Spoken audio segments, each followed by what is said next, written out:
After Katrina's landfall, the officers of the New Orleans Police Department ventured into the city's streets with two core missions: to save the residents who, by poor judgment or misfortune, made the choice to stay in their homes, as the mayor practically begged his constituents to flee Hurricane Katrina's approach, and to accost the opportunists and window smashers who turned the hurricane's misery into a Wheel of Fortune grab from stores stocked with goods on their shelves but no one at the cash register.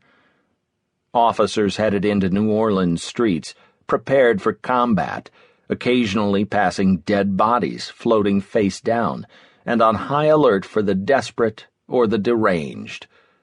Some officers toted their own AK-47s, keeping their assault rifles wedged in the front seat beside them as they navigated the streets in vast rental trucks commandeered after Katrina.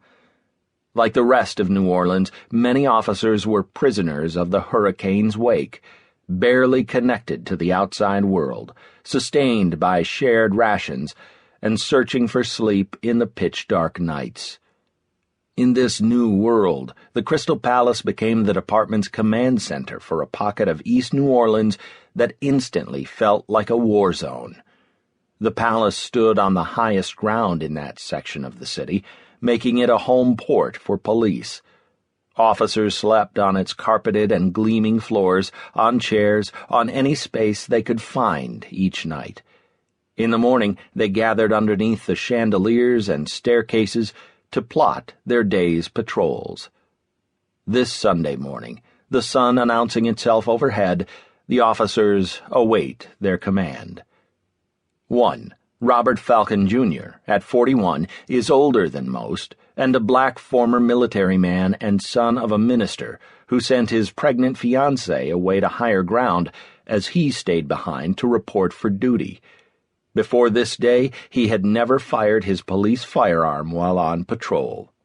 Another officer, pale-skinned, black-haired, had beat back a second-degree murder charge 3 years earlier in the shooting death of a black man, and then, like his father before him, Sergeant Kenneth Bowen was a police officer by day and a law school student at night.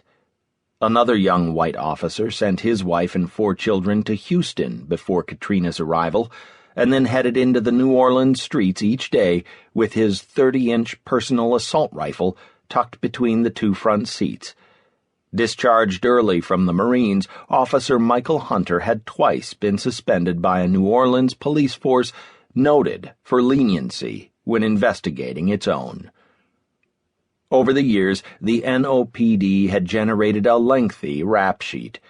In the 1990s, one burly black officer, Len Davis, nicknamed RoboCop in the housing projects, ran a business protecting cocaine dealers while donning the badge. He also amassed a log of abuse complaints so thick local attorneys likened it to a phone book.